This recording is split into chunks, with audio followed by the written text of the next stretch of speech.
Página 24 de su libro de texto de religión católica para quinto grado. Tema: la Biblia nos habla de la muerte y resurrección de Jesús.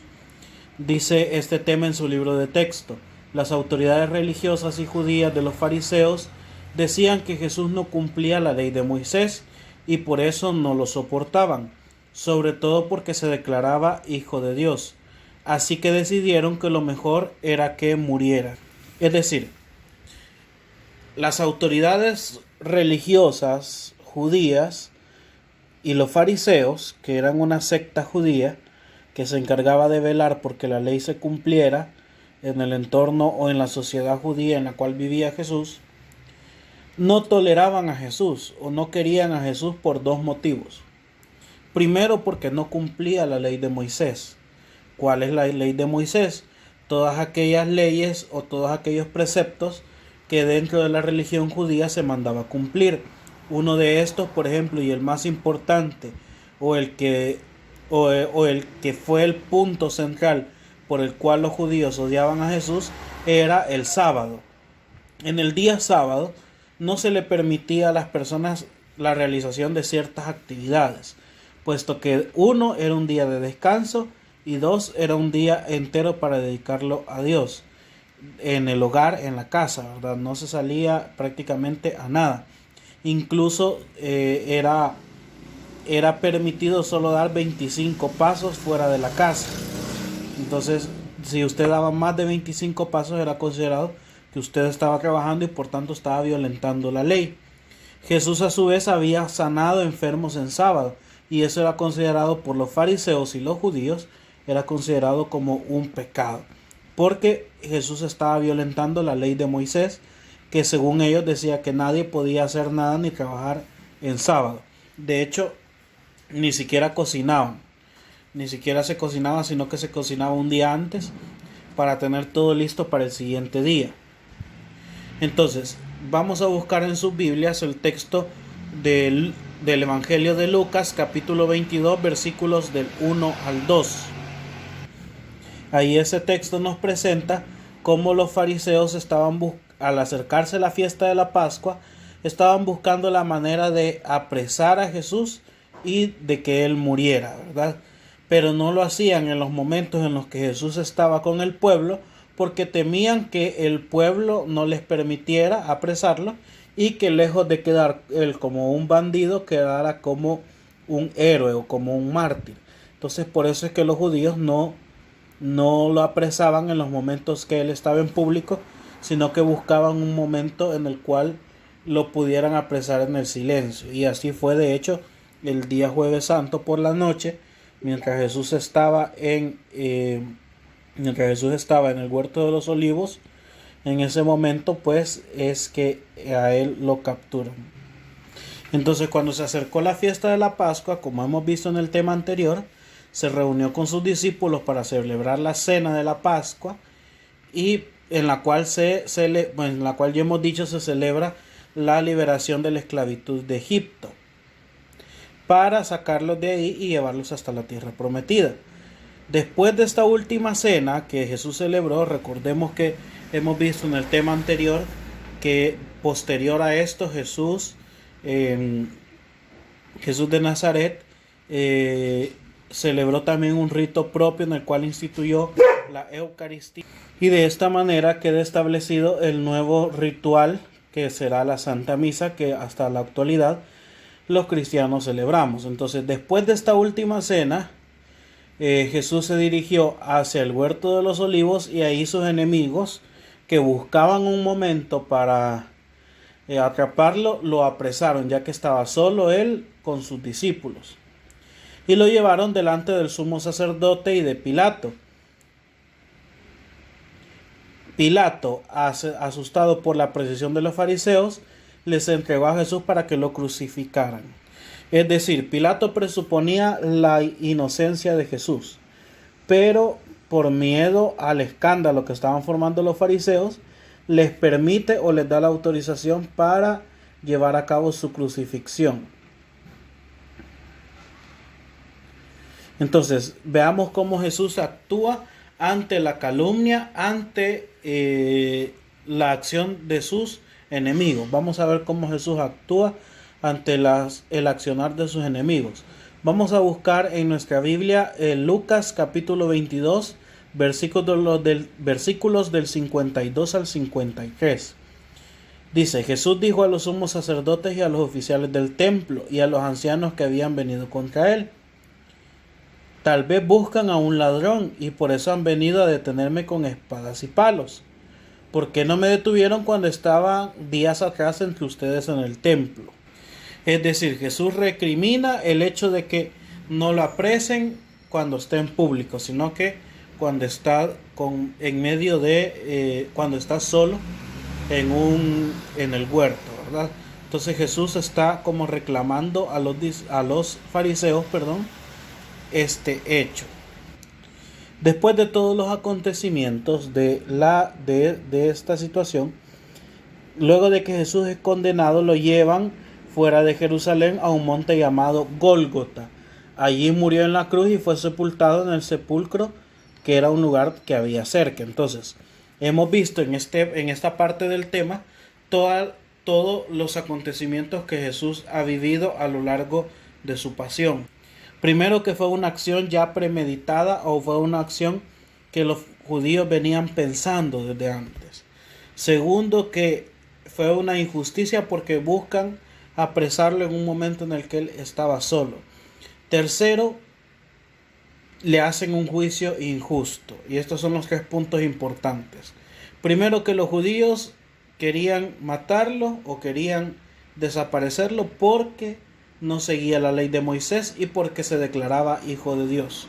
Recordemos que en la mentalidad judía llamarse hijo de Dios era algo inaudito, porque ellos pensaban en Dios no como un padre, sino como un rey. Entonces pensaban que Dios era un rey justo y hasta cierto punto que Dios era un Dios vengativo. Entonces por eso ellos pensaban que cuando les pasaba algo malo pensaban que era un castigo de Dios. Pero la mentalidad de Jesús no era esa, era totalmente opuesta. La mentalidad de Jesús era un padre misericordioso, del padre que recibe al hijo pródigo y que siempre lo trata bien, que siempre lo trata con amor. Por eso les chocaba la visión de que Jesús se llamara a sí mismo hijo de Dios, en este sentido, y también en el sentido de que ellos pensaban que Dios era único y por lo tanto no podía tener ningún hijo. El Padre era uno solo, no creían, es decir, en la Santísima Trinidad, Dios Padre, Hijo y Espíritu Santo. Bien, posterior a eso, buscan cómo apresarlo, buscan un momento en el cual no tuviera, digámoslo así, gran público. Lo apresan como un bandido, siendo él inocente. Le llevan, le hacen un juicio injusto donde le levantan calumnias, y a partir de esas calumnias no comprobadas le condenan.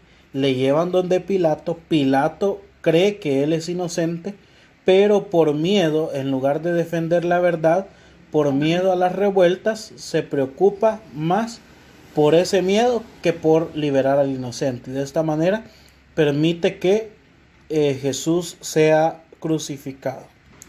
Posterior a su crucifixión, Jesús es enterrado o sepultado en una cueva que había cerca, que era un sepulcro nuevo de Nicodemo. Las tumbas antiguas no eran como las actuales, ¿verdad? En el contexto judío. Muchas de las tumbas, o las tumbas de los más adinerados, eran cuevas labradas en tierra, las cuales metían al cuerpo en la cueva. Tenía la cueva varios nichos, ahí ponían el cuerpo y cerraban con una piedra esa cueva. Entonces así fue enterrado Jesús, así fue sepultado Jesús. Al tercer día después de su muerte, es decir, Jesús murió un viernes, permaneció en el sepulcro el día sábado.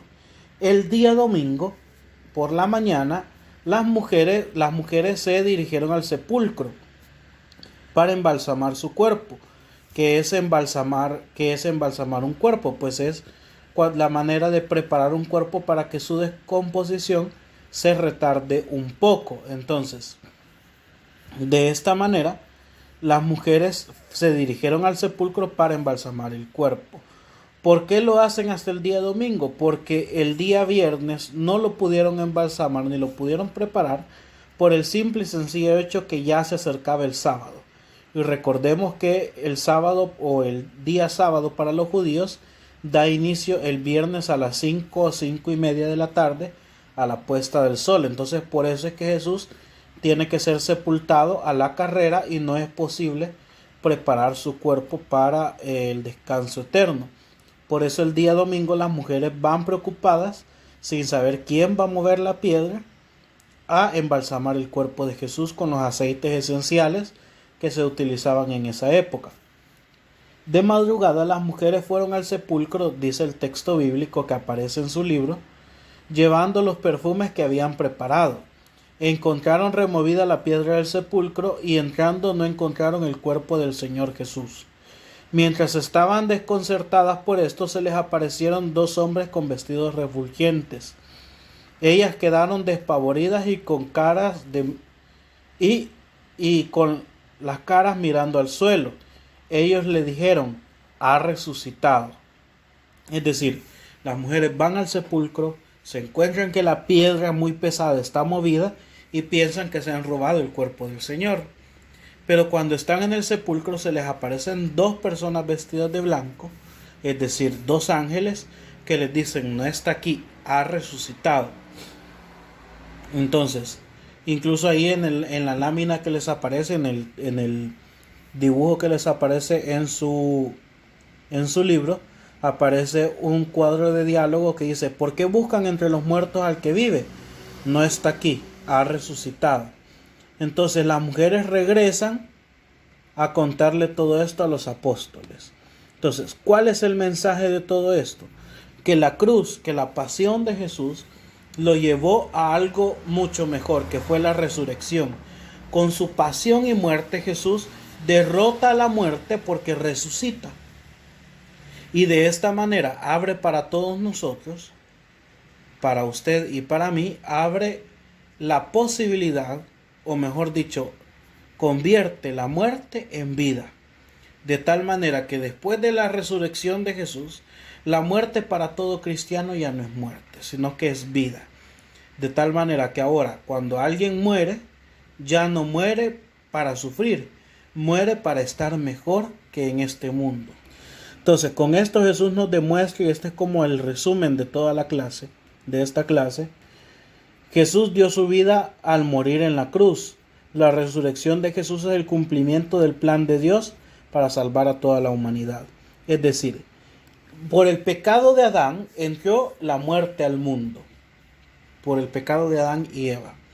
La paga que su pecado nos dio es la muerte.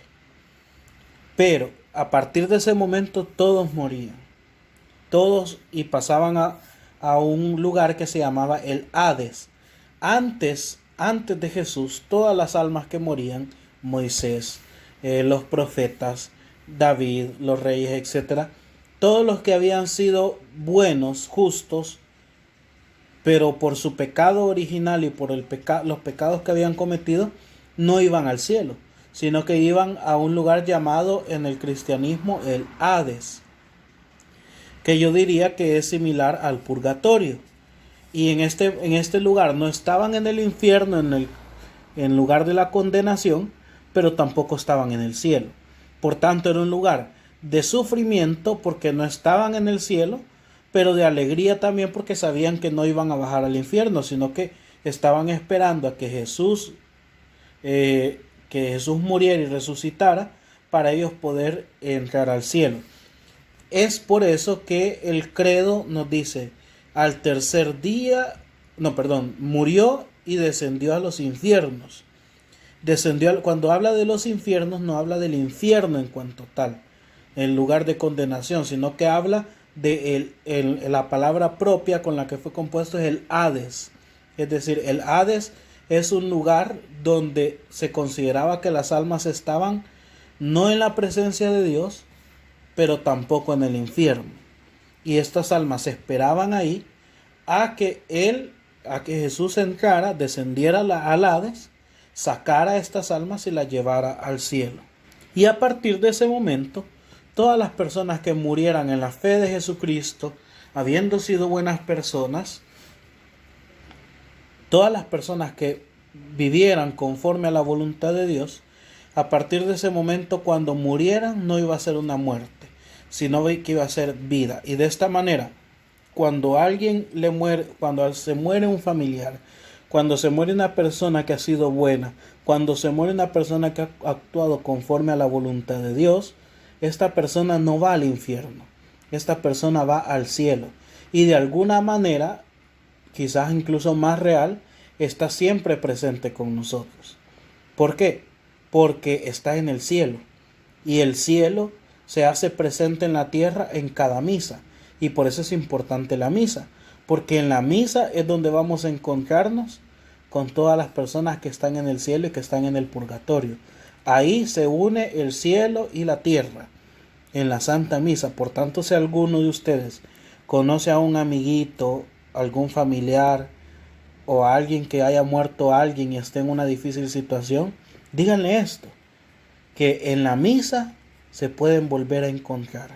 Que cada vez que extrañen a un familiar que ha muerto, en la misa pueden encontrarse con ese familiar, porque ahí se une el cielo y la tierra. Ahí se da cumplimiento a la redención que Jesús ha hecho por nosotros en la cruz.